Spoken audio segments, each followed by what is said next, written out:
Y en esta noche vamos a tratar de un tema importante, más que importante. Habíamos hablado hace como 30 años de este tema, yo estoy trabajando sobre este tema, escribí un libro sobre el rol de los padres en la educación sexual de sus hijos, que lo tenemos por WhatsApp, tengo el libro físico también, pero tenemos el libro por WhatsApp que se puede pedir, ¿verdad? O yo te lo puedo entregar y se puede reenviar, se lo pueden pedir a él y lo reciben en el celular mientras vamos en el ómnibus o esperamos habitar para pagar, en vez de quejarnos que tenemos que pagar, por lo menos si hay mucha gente adelante, vamos mirando el libro y leyéndolo. Pero hace 30 años yo le decía de este tema, que se ha hablado mucho, yo mismo decía, o sea, 20, 25 años decía, si los hijos preguntan, todo lo que pregunten, cuando pregunten, hay que responder y no mentir. Eso, por supuesto, sigue en vigencia, ¿no? Una vez una abuela recibe una pregunta de su nieta y le dice, abuela, ¿cómo vinimos nosotros al mundo? La abuela no sabía qué responder y se le ocurrió lo más fácil. ¿Qué es lo más fácil? Vos viniste de Bolivia, la otra de París, entonces tu hermana vino de la cigüeña y la niña de 5 años le dice, abuela, qué familia rara que somos nosotros. Dice, ¿y por qué decís eso, hija? Le dice, y nadie nació por parto normal en esta casa. Dice. Bueno, los chicos saben, ¿no?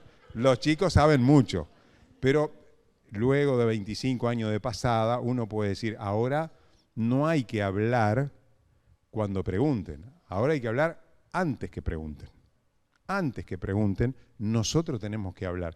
Porque este tema es un tema que, y voy a decir, para que se entienda, es un tema que no es como las matemáticas. Todo lo que se refiere a sexualidad no es como las matemáticas.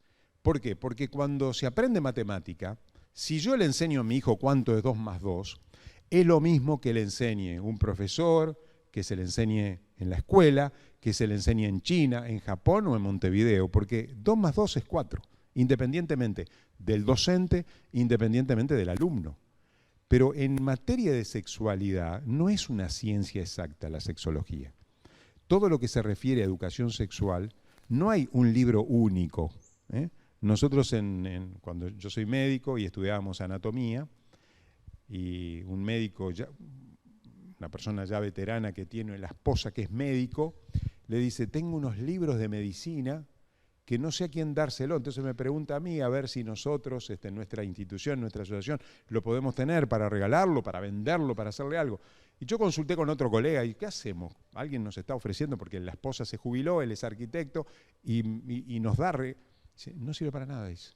Ningún libro sirve para nada, menos uno, el de anatomía, porque la anatomía no cambia. Es lo único exacto que no cambia. Desde que el hombre es hombre, sigue teniendo los mismos aparatos y sistemas que en el día de hoy, pero todo lo demás cambia. En sexología también todo lo demás cambia. Ha cambiado muchísimo. Entonces es importante que nosotros tengamos una noción clara de lo que está pasando hoy como padres, porque esto es como el tren que pasa. No lo agarramos y el tren siguió. No para por nosotros. Es nosotros que tenemos que adelantarnos y esperar antes para que el tren pase. Y con esto pasa lo mismo. El tren pasó. Y como tsunami nos vino. Y debemos de entender los tiempos, porque nuestros chicos están viviendo en un mundo del cual nosotros desconocemos. Antes se nacía con un pan debajo del brazo. Hoy se nace con un celular debajo del brazo. Ya nacen con internet. Antes, para que alguno de nuestros abuelos pudiera mirar pornografía, tenía que ir a un cine porno, tenía que ir a una zona roja de la ciudad. Hoy la pornografía viene a los hijos nuestros. Hoy la pornografía empieza a los 6 años. A los 6 años. Si tenés un hijo de más de 6 años, ya está viejo para que le digas algo de pornografía, porque ya nos teníamos que haber adelantado, porque están con un celular en la mano. Y si no tenés un celular, porque tu hijo no tiene un celular, lo tiene el compañero que está permanentemente sentado con él en la escuela. Entonces todo esto hace que nos tengamos que adelantar mucho más de lo que nosotros un día pensamos que era todo lo referido a la sexualidad. Entonces, alguien dijo algo interesante que me parece muy buena esta frase. La sexualidad, Richard Foster es un autor anglosajón, que en una oportunidad dijo que la sexualidad es como un río caudaloso y profundo. Bueno, siempre que permanezca dentro del cauce apropiado, pero destructor en el momento que desborda. Y eso es lo que tenemos que evitar en la vida de nuestros hijos. La sexualidad creemos que es una bendición de Dios, no tenemos que avergonzarnos. Miren, en una iglesia, hablando de estos temas y de las preguntas que ustedes hagan y de lo que yo diga, no nos sentimos avergonzados porque entendemos que es creación de Dios, ¿no? Es inherente a la especie humana. No nos tenemos que avergonzar algo, pero en realidad tenemos que saber que hay una sexualidad que desborda porque produce angustia, produce depresión, produce divorcios, produce hijos abandonados, produce muerte en el nonato, produce ciertas condiciones que llaman poderosamente la atención y quedan en la mente después para toda la vida. ¿Quién puede decir en la especie humana que un adulto pueda abusar de un niño, de mi hijo o el suyo? ¿Quién lo podría imaginar? Y lo imaginamos porque más del 20% de las mujeres fueron abusadas, aunque no necesariamente violadas, fueron de alguna manera abusadas por un adulto mayor en posición de poder, en posición de que hizo algo que nosotros no entendíamos, pero que después se nos cayó la ficha y corremos con esa angustia hasta el cementerio, no se lo decimos a nadie, pero la procesión va por dentro y lo sufrimos a través de ciertas actitudes, conductas en la vida que podemos tener y que no sabemos por qué, pero son explicadas por situaciones que pasaron en la infancia. Por eso es importante que nosotros nos adelantemos a estas situaciones para que esto no pase en la vida de nuestros hijos. Muy bien, entonces, debemos de reconocer que los padres somos los primeros responsables en esto. No es la escuela, no es el Estado, somos nosotros. ¿Por qué? Porque no es una materia exacta. No es una materia exacta. Entonces tenemos que, de alguna manera, tener algunos objetivos que son claros, que yo voy a hablar en esta noche de 5 o 6 objetivos que quiero plantearles a ustedes como responsabilidad que todo padre tiene frente al tema de la sexualidad con respecto a sus hijos. Ahora, algunos mitos con esto, ¿no?, que todos tenemos. Por ejemplo, algunos pensamos, ¿un mito qué es? Un mito es algo que parece verdad, pero que no lo es, que tiene un gran predicamento popular, que lo entendemos porque todos pensamos que piensan así, pero que no es verdad, es una mentira, es un mito. Se piensa, pero en realidad no lo es.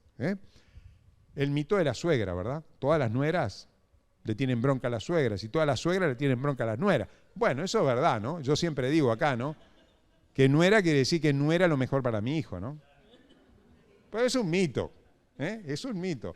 Yo veo, atiendo pacientes que me dicen, me llevo mejor con mi suegra que con mi madre. Y bueno, hay de todo en la viña del Señor, ¿no? Bueno, la sexualidad es un tema para adultos, es un mito, no es un tema para adultos, es un tema para todos. La curiosidad que un menor pueda tener sobre sexo es una actitud morbosa. No es morbosa. Este va a ser hipersexuado, mira, ya pregunta cosas, y pregunta porque es curioso, pero pregunta hasta ver tu cara y la mía. Si nosotros lo escondemos por la tangente, evidentemente que va a preguntar una vez, 2 veces no pregunta. Y si no pregunta 2 veces, ¿a quién le va a contestar? Díganme, a ver. ¿Quién le contesta a mi hijo, por no poner el suyo, lo que yo no le respondo? Internet, muy bien. ¿Qué más?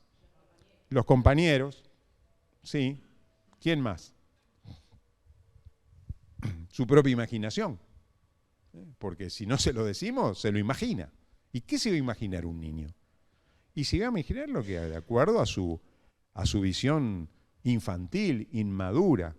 Y eso es peligroso, ¿verdad? Una vez un niño... yo tengo tanto para hablar, discúlpenme, pero se me van... hasta que se aburren, no tengo reloj tampoco, así que si me paso... Cuando vea que alguno cabecea, yo ya sé que tengo que dejar, ¿verdad? Una vez un niño viene de la escuela, muy preocupado. Mamá, papá, dice, ¿qué es sexo? Y el padre, cuando recibe esa pregunta, que practica sexo todos los días, pero ¿qué le va a decir al hijo qué es sexo? No sé, hijo, dice, ahora vamos a comer. Ya está que caliente la comida, tenemos que comer. Muy bien. Comen, y ese día se comió lo que había en la heladera todo, para que el chico se olvidara de la pregunta. Postre, plato principal, entrada, salida, lo que sea. Terminan de comer. Papá, ¿te acordás la pregunta que te hice? ¿Qué pregunta me hiciste? Me olvidé, no sé qué pregunta. ¿Qué es sexo, papá? Y el chico viene de la escuela, ¿verdad? Viene de la escuela con una hoja en su mano y por eso le pregunta. Mirá, dice, pregunta a la mamá. Y va la madre y ya se habían combinado. Mirá, vos que vino con una hoja, dice, ¿qué es sexo? ¿Qué le habrán dicho en la escuela? Bueno, cuando llega a la madre le dice, mira, hijo, dice, ahora estoy lavando los platos, no me interrumpa, me tengo que ir a trabajar. Quédate. Bueno, hasta que al final el chico ya vio que había algo que era anormal. Y insiste, hasta que pregunta. Cuando pregunta, el padre le dice, bueno, mirá, dice, sexo es algo que, al final tiene que decirle algo. Dice, sexo es algo que un día papá y mamá, dice, se miraron, se gustaron, se besaron, se abrazaron, sigue, ¿no? El orden, ¿no? Se abrazaron y ya cuando llegó al abrazo el chico entendió lo que era sexo, ¿no? Dice, dice, eso es sexo, dice. Sí, dice, eso es sexo. Dice, ¿por qué preguntaste? Dice, no, dice, papá, dice, yo vengo de la escuela con esta hoja y estoy leyendo acá que dice nombre, apellido, edad y sexo. Y yo quería saber lo que era sexo. Fíjense en que la complicamos nosotros, ¿no? ¿Qué tenía que haber dicho el padre? ¿Por qué preguntás eso, hijo? ¿Qué es lo que te preocupa? No, dice, papá, dice, vengo de la escuela y en la escuela no sé qué poner, aquí no supe qué poner acá cuando decía sexo. Entonces es muy sencillo, mira, hay dos, sexo masculino y sexo... los varones, sí, los varones, vos sos varón, y las niñas, tu hermana pone F, sexo, que quiere decir sexo femenino, y ya se terminó, el chico no pregunta por 4 años. Pero claro, si la escapamos por la tangente, evidentemente que, bueno, vamos a tener dificultad. Hablar de sexo con menores estimula la actividad sexual. Mentira. Hay gente que dice, no vamos a hablar porque no sea cosa que despierte demasiado rápido y pronto y mal. Bueno, eso es un mito. Se han estudiado que los niños que reciben educación sexual retardan el inicio de las relaciones sexuales. Fíjense en lo que les digo. Lo retarda. ¿Por qué? Porque están avisados, porque no están curiosos, porque saben lo que están hablando. Esto está estudiado.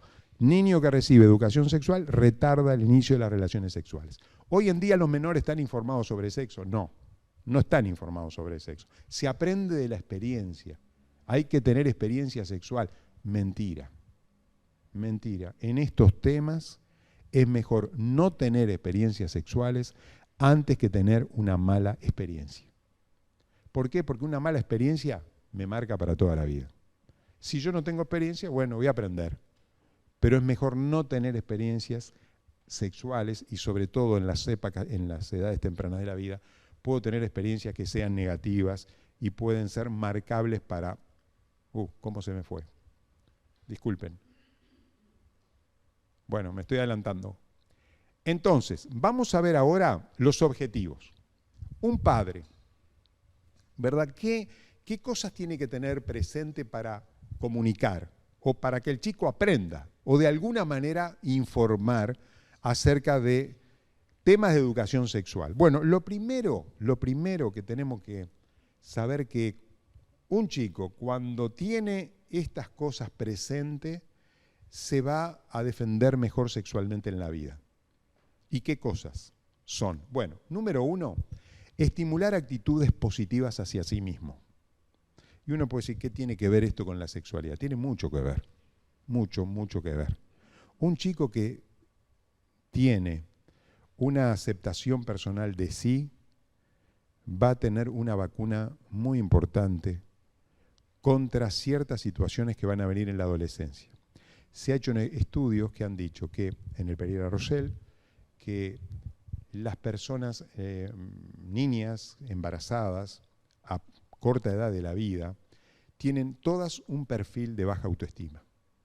Porque en el fondo, bueno, hay gente que tiene embarazos antes de los 17 años, es feliz, está con un hogar constituido, todo lo demás. Hay excepciones, yo no estoy hablando de excepciones y siempre las hubo y las seguirá habiendo. Pero en general, el perfil que se ha estudiado de personas que quedan embarazadas y tienen 18 años y han tenido 3, 4, 5 embarazos, literalmente, o 3, 4 abortos, que se han hecho para no prolongar un embarazo, es porque en el fondo, en realidad, buscan en el embarazo una significación personal, que no se tiene porque tienen una baja autoestima.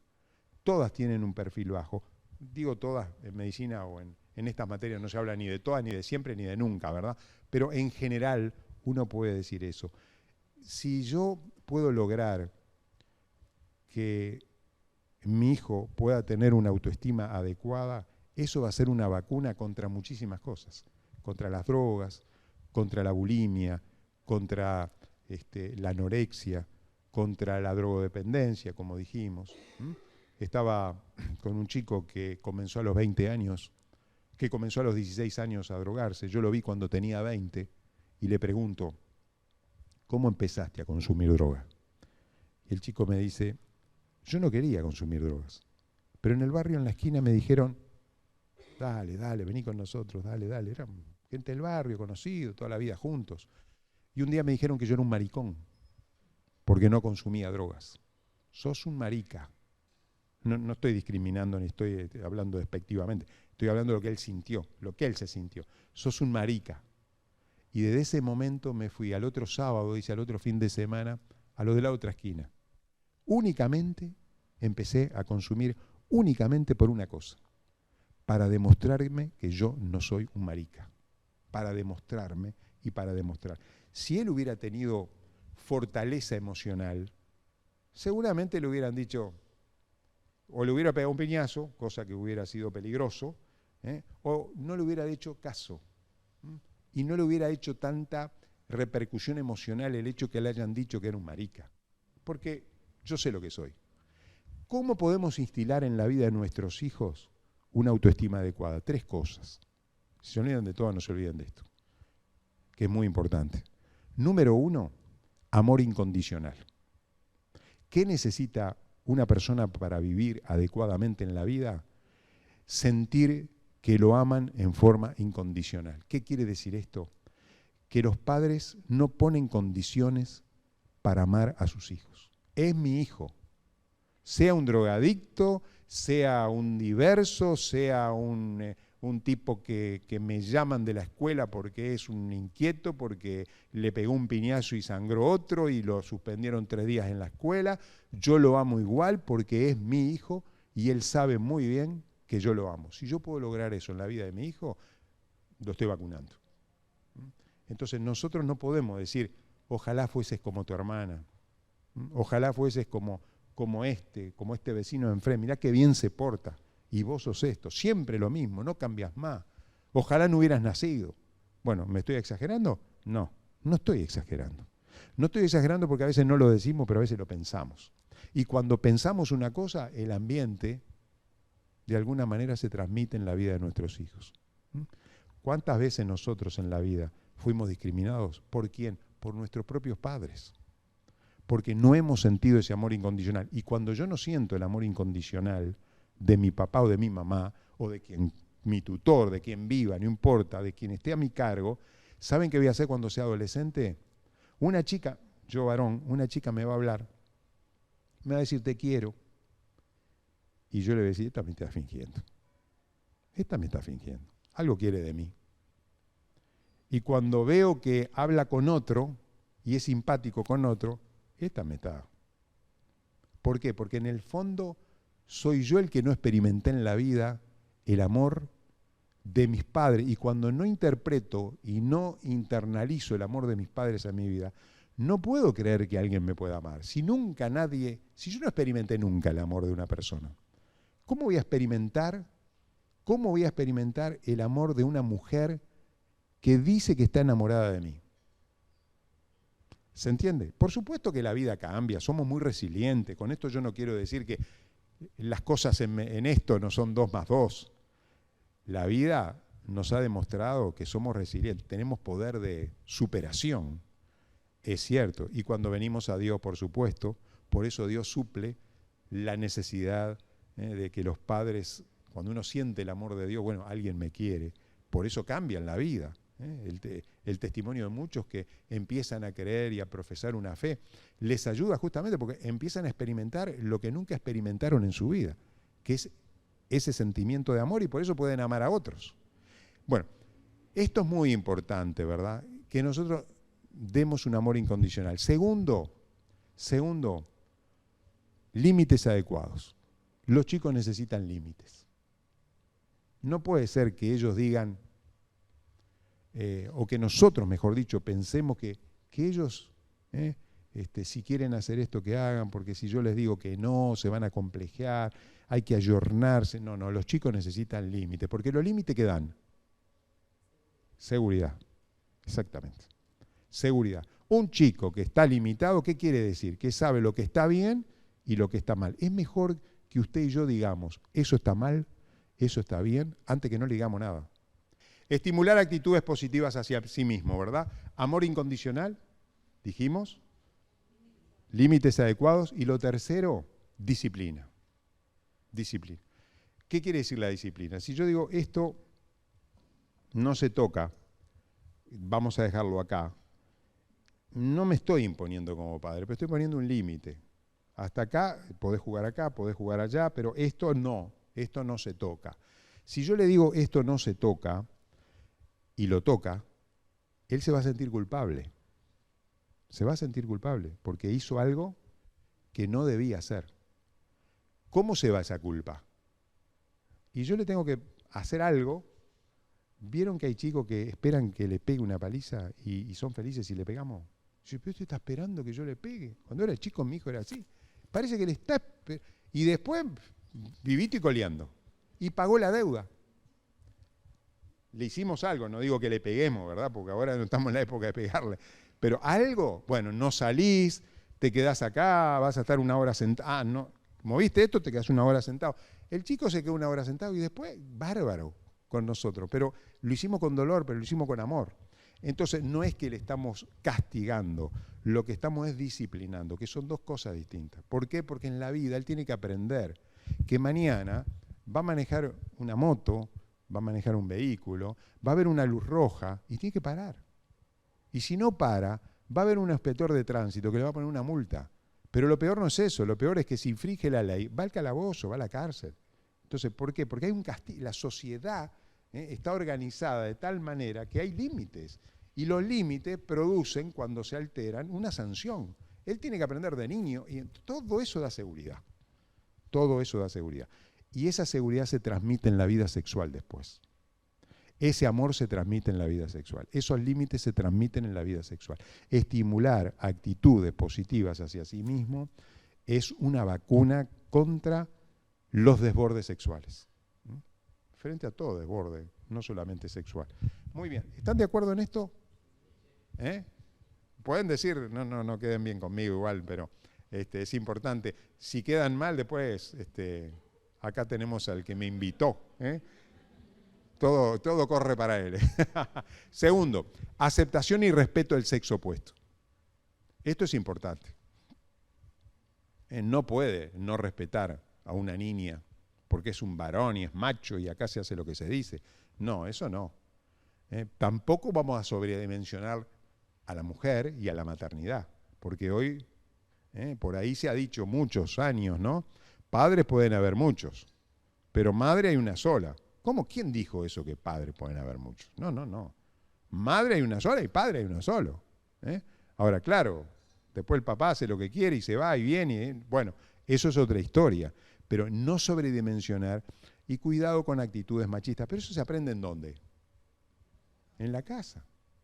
Si papá le pega a mamá, si papá le grita a mamá, entonces ese niño va a creer que los hombres somos así.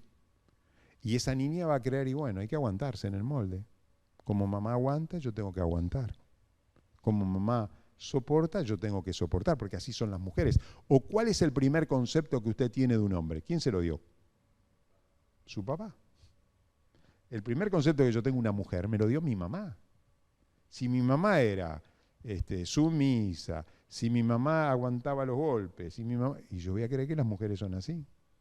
Y si mi papá era un golpeador, se va a repetir lo mismo prácticamente cuando yo tome una mujer, porque va a ser para mí un objeto en vez de ser un sujeto de amor, va a ser un objeto de posesión. Y eso es lo que pasa, se transmite de generación en generación. Se habla mucho contra el machismo. ¿Dónde se producen los hijos machistas? En la casa. ¿Y quién lo produce?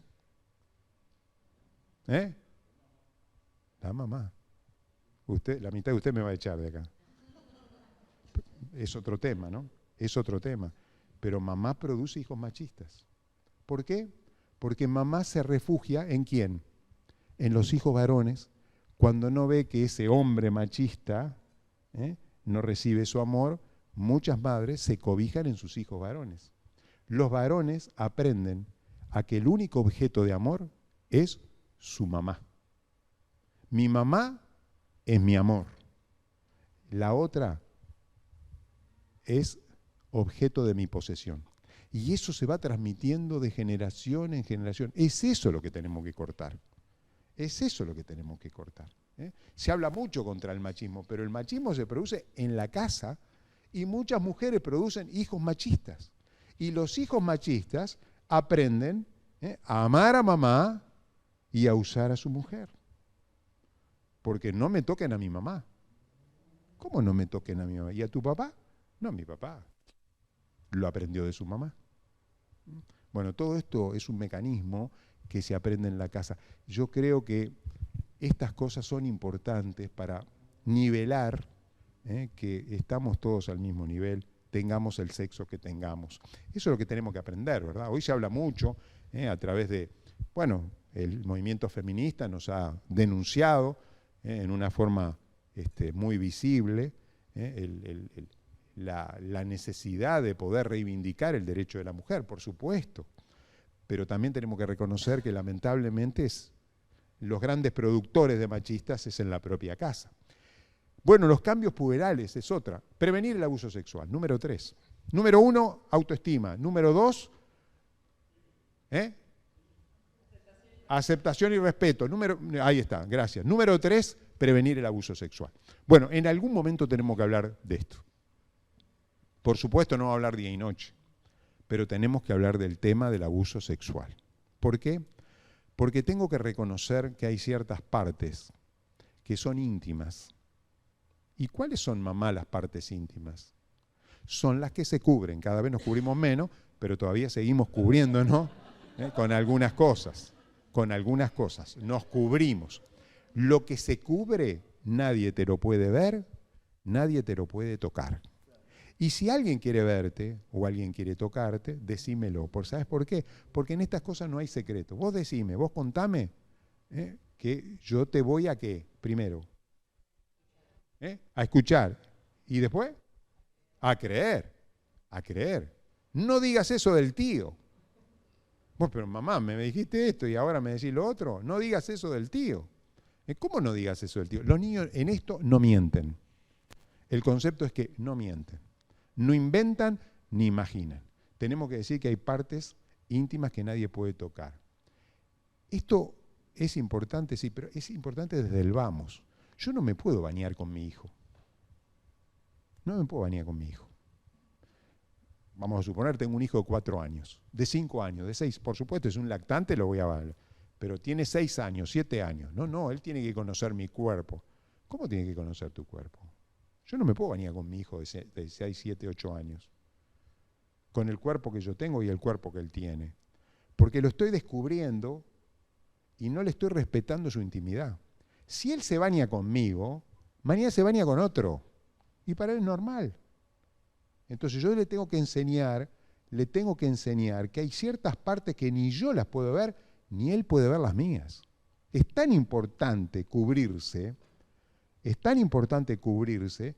¿Por qué? Porque hay partes que en la sociedad se cubren. Ahora, va a haber tiempo para desnudarse en la cama, por supuesto, él lo va a hacer, pero en la cama, con otra persona, en la cama, pero en el público, en el baño, en la casa, en la calle, no, nos cubrimos porque nos respetamos. Y eso se aprende ya en la casa. Si se baña con la abuela, si se baña con el abuelo, entonces se baña con cualquiera. En el buen sentido digo con cualquiera, ¿verdad? Pero estamos dando lugar a eso. Entonces hay cosas que tenemos que mantenerlas y es bueno mantenerlas para su seguridad, porque eso le ayuda a decir, bueno, entonces esto no se puede tocar, esto no se puede ver. Si alguien, yo te voy a creer, decímelo, porque para estas cosas no tenemos secretos. Por supuesto que, lamentablemente, ustedes saben que el padre biológico, y lo tenemos que decir, es el primer abusador. El padre biológico, miren lo que digo, el padre biológico. ¿Y cómo arreglamos esto? Bueno, tenemos que cambiar la cabeza nuestra de los adultos, ¿verdad? Porque esto es algo que el lugar más seguro en la tierra, que es la propia casa, se convierte en el lugar más inseguro. Pero tenemos que hablar del abuso sexual. Un día yo estaba con una maestra y miren, ¿quién se da cuenta de algunas cosas? Las maestras. Estaba con una maestra que me cuenta. Usted sabe que en la fila había una niña, había un niño que jugaba, vieron que las maestras, por lo menos hace años, esto me pasó hace años, no sé ahora cómo será. La directora de una escuela, me acuerdo, yo estaba dando una charla sobre, no me acuerdo de qué tema, y antes decían, ¿no? Hagan fila, ¿no? Entonces había un chico que hacía fila, y cada vez que hacía fila, él, de su cuerpo delantero, intempestivamente, con fuerza, iba hacia la cola del otro. Hacia la cola del otro, lo arrimaba. Entonces las maestras lo observaron y vieron que para ese niño hacer eso era un juego. No es que él quería tener una relación anal con el de que estaba delante. ¿Qué estaba haciendo? Jugando. ¿Y por qué estaba jugando? Porque de tarde, cuando se iba de la escuela, otro jugaba con él. Un adulto que jugaba con él así. Entonces, estas cosas a veces hay que observarlas, pero no abrir la cabeza y ¿qué te está pasando? Sos un enfermo, vamos a ir al psicólogo. No, pero estas cosas hay que mirarlas porque son juegos para los niños que después de 10, 15 años, mirá lo que me hizo mi tío, ¿no? Mirá lo que me hizo mi abuelo, mirá lo que me decía mi papá, mirá lo que me decía mi hermano. Te das cuenta 15 años después. Ahora, una palabra en esto también que es importante. Yo hablo con personas abusadas y me dicen, lo que pasa que cuando yo hacía esto, primero no sabía lo que era, no sabía lo que me hacían. Y segundo, me gustaba. Y claro que te gusta. ¿A quién no le gusta ser acariciada, ser besada, regalada con que le regalen caramelos y que te digan, mira, esto vamos a quedarnos acá, que nadie lo sepa, esto tiene que quedar entre nosotros? A cualquier niña o a cualquier niño le gusta que lo acaricien, que lo besen y que lo toquen, porque para él es un juego. Entonces, y yo le digo a esta persona que se sentía culpable porque le gustaba, pero si lo volviera a repetir, ¿usted haría esto? ¿Usted permitiría esto? Jamás, dice. Bueno, entonces quiere decir que usted no era responsable de la situación, porque en una situación inconsciente, que con la inmadurez de la niña o del niño puede ser, no llegaba a una comprensión cabal de lo que le estaba haciendo un adulto. Entonces, cuidado de sentirse culpable porque pudimos tener un abuso en un momento de la vida. Tampoco tenemos que sentirnos culpables por esta situación. Digo esto porque es importante, porque también los adultos podemos recordar nuestras propias historias. Y digo una cosa más, con mucho respeto lo digo, si alguien fue abusado, no piense que su hijo va a ser abusado. Porque esta es otra cosa que tenemos que... Y esto lo estaba hablando con una madre hace muy pocos días. Que me decía, exacto, y yo tengo miedo de mi hijo, pero no tengo que tener miedo de mi hijo, no tenés que tener miedo de tu hijo. Solamente decirle que existe la posibilidad y que cualquier cosa hable contigo. ¿Alguna pregunta con respecto a esto? ¿Algún comentario que quieran hacer? ¿Es algo? Sí, cómo no.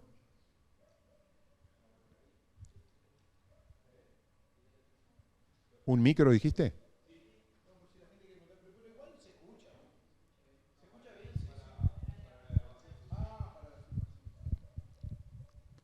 ¿Algún comentario? ¿Seguimos? Número 4, incluir la preparación para los cambios de la pubertad y la adolescencia. Bueno, tenemos que hablar porque en algún momento la niña va a empezar a menstruar. Una vez va el pediatra, un médico, y le dice, doctora, su hija, ¿vieron que los doctores y los pediatras dicen, su hija se desarrolló? Gracias. ¿Su hija se desarrolló?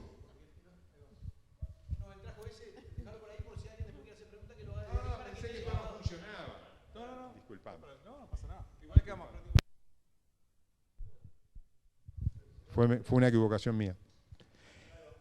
Su hija se desarrolló, no, dice, mi hija no se desarrolló, dice, usted no sabe, doctor, dice, ¿cómo fueron mis menstruaciones? Él cuenta una historia que la niña que estaba al lado, se achica, no sabe dónde meterse, creía que había que poner una palangana cada 5 días por mes, se enloqueció, no comprendió lo que significa, porque le transmitió algo, le transmitió algo como que la menstruación es una enfermedad, estoy enferma. Claro, si estás enferma no te bañes, porque no hay que bañarse, ¿no? En las menstruaciones. Si te bañas cada 15 días no vas a elegir el día de la menstruación para bañarte, pero si te bañas todos los días puedes bañarte, no hay ningún problema. No hay ningún problema, la menstruación no es una enfermedad, forma parte del ciclo normal de... eso es lo que tenemos que transmitir. Bueno, estas cosas hay que hablarlas antes que la niña menstrue, por ejemplo, ¿verdad? Bueno, seguimos. Brindar respuesta para satisfacer la curiosidad natural. Los chicos tienen preguntas, hay que responder. Yo no soy dueño de todas las respuestas. Puede ser que como padre no lo sepa, pero lo voy a averiguar y le tengo que responder. Y cuando le respondo, ahora vamos a ver algunas formas que tenemos que responder. Prevenir complicaciones, su número 6. Y claro, tener una relación sexual es una responsabilidad. Y hay 2 responsabilidades que pueden surgir. Una enfermedad de transmisión sexual. Y la otra, un embarazo. Y tenemos que decir estas cosas para no agarrar desprevenido a nadie. Tenemos que decir estas cosas, que una relación sexual involucra una responsabilidad grande. Una responsabilidad en la cual puede implicarse una enfermedad de transmisión. Esto no es asustar, es decir la verdad. Implica una enfermedad de transmisión sexual o implica un embarazo. Algunas pautas para hablar del tema con los hijos. Encarar el tema con naturalidad. Es un tema como cualquier otro. Segundo, hablemos sin complicaciones. ¿Qué es sexo, papá? Hombre, mujer. No precisa decir, me desvestí, lo hice, anoche fue, duró 10 minutos, dura esto. No. No tengo que explicar lo que es una relación sexual. A preguntas concretas, respuestas concretas, por supuesto, sin complicaciones, decir siempre la verdad. No podemos mentir en estos temas, porque si mentimos y los niños se dan cuenta, lo perdimos. Nunca más nos van a hacer, vamos a perder la confianza y es lo que no hay que hacer. Usar palabras correctas. Podemos decir pito, podemos decir, pero hay que decir pene. Claro, decís pene y nadie te entiende nada en la escuela, decís pito y todo el mundo te entiende, ¿no? Por lo menos los 2 términos. El niño tiene que saber los 2 términos. El término correcto en el sentido, porque esto se llama nariz, y esto se llama oreja, y esto se llama boca. ¿Y por qué no le vamos a decir pene al pene? ¿Qué necesidad de ponerle otros nombres? Parece que nos da vergüenza decir pene o vagina. Y son cosas naturales que tenemos que nosotros desinhibirnos y decir, esto se llama pene. Y si nombrás, no precisa decir pito. Decir pene, pues se llama pene. Yo a esto no le digo pito.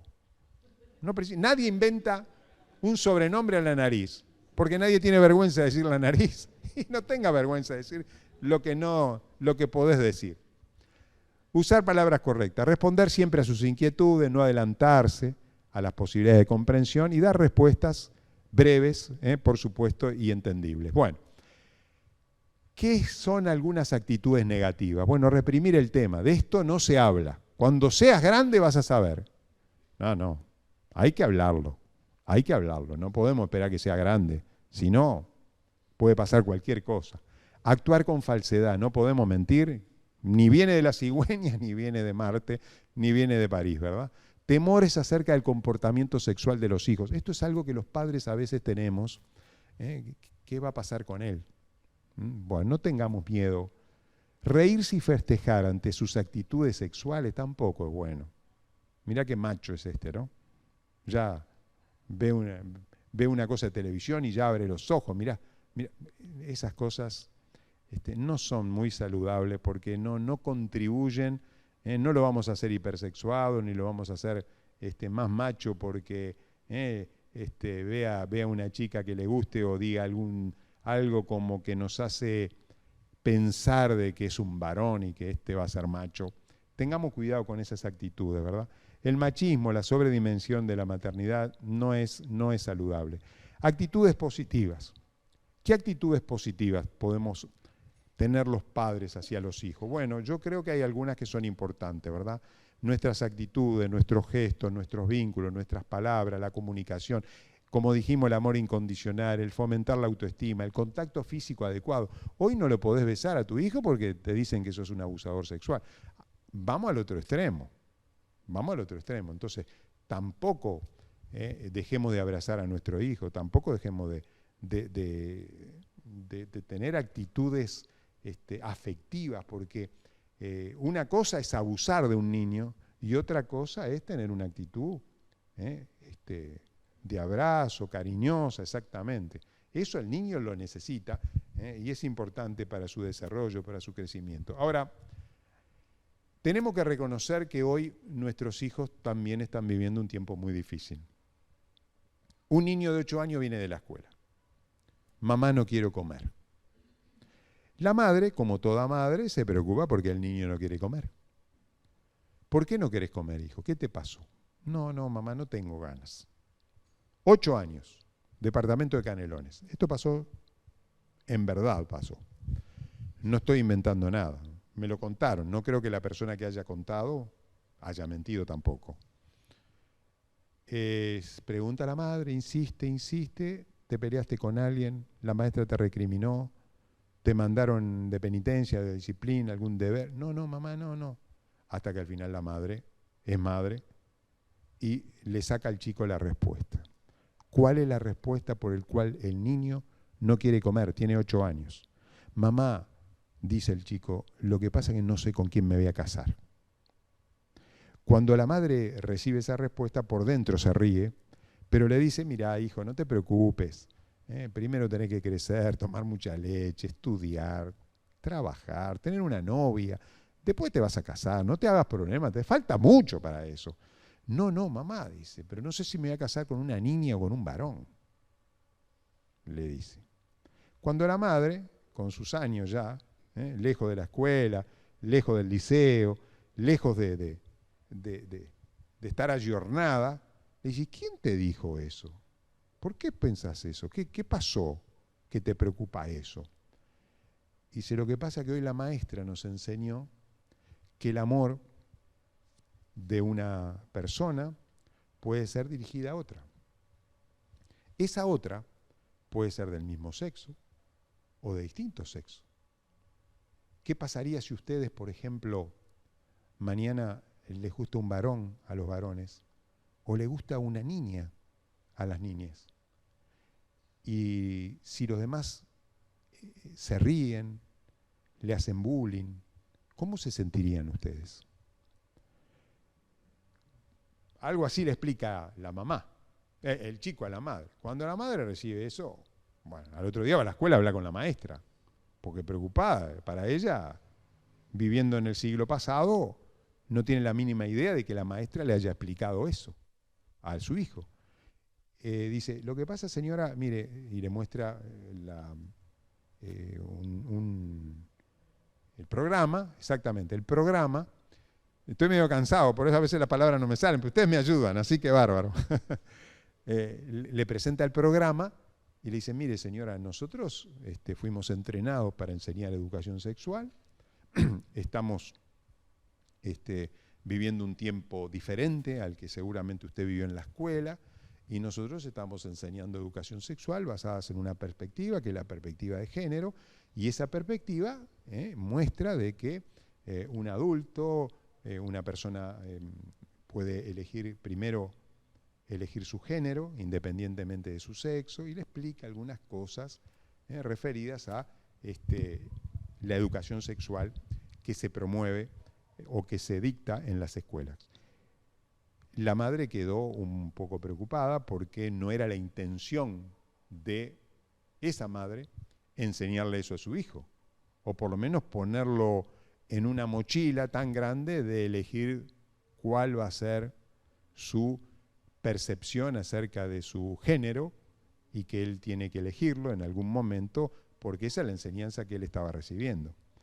Entonces fíjense en ustedes que hoy estamos viviendo en un tiempo sin ánimo de criticar, de apoyar o de desestimar. Yo creo que los padres debemos ser conscientes que nuestros hijos están viviendo en un tiempo diferente. Y tenemos que ser conscientes de eso. ¿Y cuáles son algunas pautas de ese mundo diferente que nuestros hijos están viviendo? Bueno, tenemos que saberlo. Y brevemente a mí me gustaría compartirlo con ustedes para que seamos conscientes del mundo en el cual están viviendo nuestros hijos, del cual tenemos que en primer lugar saber y en segundo lugar reflexionar sobre esto. En tercer lugar, ver si esta es la posición que yo tengo con respecto a la sexualidad de mi hijo. Porque la sexualidad y la enseñanza de la sexualidad no es una materia exacta, como dijimos al principio, sino que es moldeable. La sexualidad humana, y no lo dije y lo digo ahora, la sexualidad humana no es un instinto. No es un instinto. Los animales sí tienen un instinto sexual, nosotros no. Nosotros no tenemos un instinto sexual. Los animales tienen, basta tener una perra para darse cuenta que de vez en cuando hay 4 perros en la puerta esperando. Yo no sé por qué. Yo no huelo nada, no siento nada. El perro, los vecinos perros, machos, se dan cuenta que acá hay una hembra que está eliminando algo que me atrae. El que primero llega a esa hembra, ganó. No importa si es rubio, morocho, estudió, no estudió. No importa, no importa. Es biológico, es instintivo. Es instintivo. Si la suegra es buena, si la suegra es mala, no. Eso no interesa. Eso no interesa. Es instintivo, es biológico, es hormonal. Nosotros no. ¿Nosotros por qué no? Porque hay algunas personas que tienen un comportamiento sexual diferente al suyo. No todos somos cortados con la misma tijera cuando nacemos. Por eso la sexualidad humana tiene algo en favor y algo en contra. Y el favor y en contra es una palabra que se denomina moldeable. Se puede modelar, se puede moldear y se moldea en estos años. Si yo le enseño a mi hijo, vos nene, naciste varón, pero podés elegir tu sexo, tu género. Y a los 8 años, 9 años podés tener la libertad de sentirte como quieras. El chico va a decir, entonces yo voy a pensar, ¿qué me conviene más? ¿Ser una nena o un varón? Me llevo mejor con las nenas. Entonces me voy a sentir una nena. Y si me llevo bien con las nenas y me siento una nena, entonces puedo elegir que me guste un varón o que me guste una niña. Y yo puedo elegir qué me gusta más, porque esa es responsabilidad mía. Y la sociedad me enseña que la sociedad, que yo tengo que respetar la percepción que yo tenga de mí mismo. Y si yo me siento María, puedo ir a Bartolomé Mitre allí o por ahí, Rincón, puedo cambiar mis documentos identificatorios, me llamo Jorge, me puedo llamar María. No estoy discriminando, no estoy siendo ni homofóbico ni anacrónico, pero esta es la realidad. Esto es como tirar un dado, cayó el 5 y estamos viviendo en un 5. Esté de acuerdo o no esté de acuerdo, esto es así. Entonces yo tengo que o adelantarme o cambiar o hacer otra modelación de la realidad. Porque de otra manera yo corro el riesgo de que hoy el Estado sea el tutor de la educación sexual de mis hijos. En tanto que es primera responsabilidad la mía. Ahora, si yo quiero eso y estoy de acuerdo en eso, dale para adelante. Yo no estoy criticando, no estoy criticando ni censurando. Lo que estoy diciendo es que usted se tiene que poner en el lugar de la realidad y decir, ¿qué hago? ¿Intervengo o no intervengo? Esa es una responsabilidad nuestra, porque dejar las cosas como están está librado a lo que algunas ideologías hoy están imperando, porque no se puede enseñar de religión en una escuela, no se puede enseñar de partidos políticos en una escuela, y yo digo, está bien, porque yo no voy a la escuela para que me enseñen religión, pero a mí me gustaría que por lo menos me enseñaran todas las religiones del mundo, que me enseñen como qué cree un budista, qué cree un musulmán, qué cree un cristiano, qué cree un agnóstico. Me gustaría porque me sirve intelectualmente. Eso no altera el estado de laicidad, porque justamente un estado laico es un estado abierto a todas las posibilidades sin casarse con ninguna. A mí me gustaría aprender en la escuela cuál es la historia del Partido Colorado, del Partido Nacional, de Marx, del comunismo, el manifiesto comunista, y de hecho lo hemos aprendido en la escuela. Y está bien, no es que el profesor me dice que tengo que ser comunista, pero yo quiero aprender lo que dijo Marx del comunismo, porque a mí me interesa para mí, pero no me están influenciando. Bueno, en esto no se puede. En este tema hay un solo rasgo, un solo sesgo, que es la perspectiva de género. No hay otra perspectiva. Todo lo demás es anacrónico, es homofóbico, es algo que pasó y que está ligado a 2 o 3 cosas que hay que abolir. Número 1, la religión. Número 2, la escuela o el sistema educativo formal. Y número 3, la cultura. Hay que cambiar la cultura, hay que cambiar la religión y hay que cambiar la forma en que el sistema educativo ha impartido. ¿Por qué? Porque el sistema educativo ha impartido una forma de dividir las personas en mujeres y varones. Cuando se baila el pericón, se baila con una niña y un niño. Ya no se baila más el pericón. Porque eso es algo que incentiva la heterosexualidad. Y cuando usted incentiva la heterosexualidad, está creando una forma de pensamiento que lucha contra la diversidad sexual. Es una realidad, yo no puedo negar.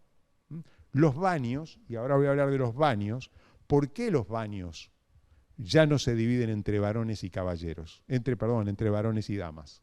Ya no hay baños. Usted va a un centro del Estado y usted no va a encontrar damas por un lado y caballeros por otro. Ya no encuentra. Y eso es ideológico. No es que omitieron la palabra damas y caballeros, porque dividir a las personas entre mujeres y hombres es fomentar la heterosexualidad. Y si hay algo que esta sociedad quiere, es abolir las diferencias, es derrocar o derribar el concepto de que los hombres, seres humanos, nos dividimos entre hombres y mujeres. Eso es algo anacrónico, ya fuera de tiempo. Y eso es lo que le están enseñando a nuestros hijos a través de algunas cosas. Vamos a observar el diario de hoy rápidamente. Lo primero, heterofobia. Ya no hay homofobia, hay heterofobia. ¿Y qué es la heterofobia? Es un ataque directo a los valores conservadores, tradicionales, por parte de ideologías que quieren imponer la diversidad sexual. Una cosa es respetar y otra cosa es imponer. Ante la ley somos todos iguales.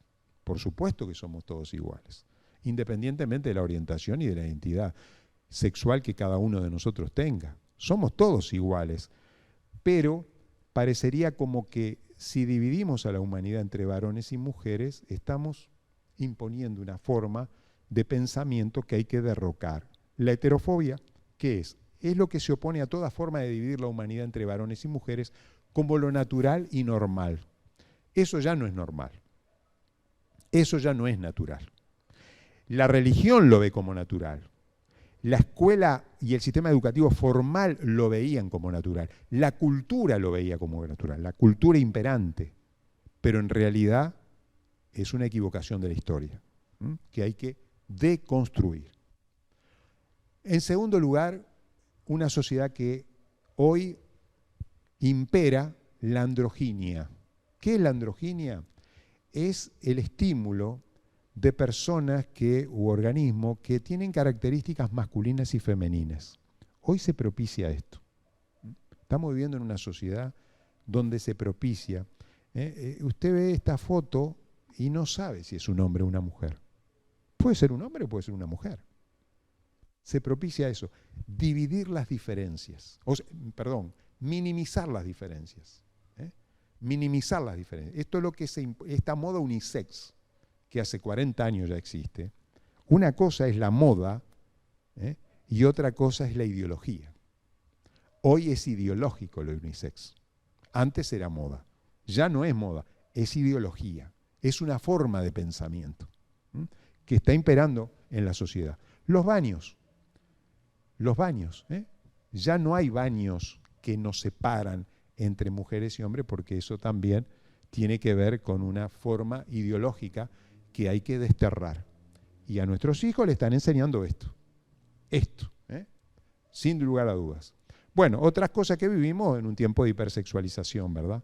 Esto no es ideológico, lamentablemente, parte de nuestra propia casa, que a veces educamos a nuestras niñas particularmente como mujeres. Mujeres que son preciosas, bellas, atractivas, eróticas, en una edad donde todavía no están preparadas para eso, y tenemos que tener cuidado de que nuestros hijos, nuestras hijas, como dice el movimiento feminista, por supuesto, en esto estamos de acuerdo, las mujeres no solamente son bonitas que pasan en la pasarela, sino son maestras, arquitectas, funcionarias, abogadas, empresarias, cocineras, de todo. Una mujer puede hacer de todo y no necesariamente únicamente atravesar la pasarela de la mostración, ¿verdad? Pero bueno, estamos viviendo en un tiempo difícil. Los varones también hoy estamos teniendo algún tipo de conducta que parte de dos lugares, de la propia casa y de los medios masivos de comunicación. Tenemos que tener cuidado con la hipersexualización, no adelantarnos. Ya vendrá el tiempo en que querrán hoy hay cosméticos para niños, hay toda una industria detrás de todo esto, ¿verdad? La televisión te hace 3 preguntas. La primera, ¿cuántos años tenés? La segunda, ¿cómo te llamás? O la primera, ¿cómo te llamás? ¿Cuántos años tenés? Y la tercera, ¿tenés novia? ¿Tenés novio? 7 años. ¿Qué necesidad? ¿Qué necesidad? No tiene necesidad de tener novia. Bueno, la presión de los pares también, por supuesto, es un problema. Es un problema la presión de los pares. ¿Por qué? Porque cuando lleguen a la adolescencia va a llegar un momento en que esta estadística está presente. ¿Y qué dice? Más del 50% de las chicas que comenzaron, o los chicos, que comenzaron su vida sexual entre los 13 y 16 años, dijeron que no querían tener una relación sexual. No estaban preparados, no sentían, pero lo tuvieron. Lo tuvieron porque aceptaron la presión de los amigos. Por eso la autoestima. Por eso la autoestima. Cuanto más autoestima, menos ejerce la presión de los amigos. La pornografía, tenemos que hablar de este tema. Tenemos que hablar de este tema. Porque un chico que recibe información pornográfica antes de tener experiencias sexuales es tremendamente peligroso y dañino. Y tenemos que hablar, cuidado con el celular. Cuando nosotros le regalemos un celular a nuestro hijo, a veces nos da seguridad porque sabemos, lo llamamos y está, sabemos dónde está, pero también le damos un arma. Y el celular sigue siendo de papá o de mamá. Yo tengo acceso a lo que vos tenés, a tu WhatsApp, a tu grupo, voy a tener acceso a todo. A las 9 de la noche se cierra el celular y hasta las 9 de la mañana el otro día que te vas a la escuela o te vas al liceo, donde sea, no tenés celular. En la noche no se prende el celular, se duerme. Si acepta, aquí está el celular. Si no acepta, que se lo compre y que trabaje y que se lo compre después. No está apto para tener un celular. Entonces, cuidado porque le estamos dando un arma que enseña y no enseña bien. No enseña bien porque hay influencias. Internet es como una gran ciudad, hay de todo. Hay zonas rojas, hay universidades, hay plazas públicas, se puede hacer deporte, pero también zonas peligrosas donde tenemos que cuidar y tenemos que decir, ¿verdad? Y estas cosas las tenemos que manejar. No puede ser que el chico haga lo que quiera con su celular. No puede ser. ¿Por qué? Porque se mandan WhatsApp, se mandan fotos, sexting, como niñas que le dicen, anda, sacale le dice una compañera, le dice un compañero del liceo, primeros años del liceo, le dice una compañera, anda, sacale una foto cuando está orinando, cuando está de vestida. Y la otra boba le saca una foto. Esa foto, ¿a quién va? A este muchacho. Y este muchacho lo desparrama por todo el liceo. Casi se mata. ¿Saben lo que es? En ropa menor, que todo el mundo sepa. Por una pavada, bueno, no sabemos por dónde puede surgir una cosa, un arma tan importante como es un celular, en manos inexpertas, pueden hacer tremendamente peligroso. Bueno, hoy comienza a los 6 años esto, 6, 7, 8 años. 8 o 9 años puse allí, y antes también. 26 millones de sitios web pornográficos existen en Internet. 26 millones. Por algo es, ¿no? Por algo es. Bueno, hay más cosas, pero vamos a dejar por acá. Preguntas y comentarios, ¿sí? Sí, yo comentario de que ¿Cómo no? hoy justamente me mandaron una noticia de que en Perú, para que la vean, ¿no? Sí. En Perú, un hombre de 40 años se vistió, o sea, se siente mujer, se vistió de colegiala y se fue al colegio, entró como vestida como colegiala, búsquenlo después, me llegó hoy. Al baño de las chicas, sacarse foto, y cuando lo quisieron llevar preso, porque de colita, todo, o sea, dijo que se sentía una mujer. Y claro. Y Él era no una va mujer. preso. Y cuidado con que le digas, Claro. con que le digas otra cosa. Y que estaba sacándose foto con las chicas del Claro, baño. claro, claro. Un hombre de 65 años quiso jubilarse. No, un hombre de 60 años quiso jubilarse, no sé si fue acá en Uruguay o en Argentina, lo escucharon. No podía, hasta que al final se convirtió en mujer y la mujer se jubila a los 60 años, se pudo jubilar. Bueno, las derivaciones de todo esto. Ahora, acá pasa, vamos a hacerlo, idea foránea.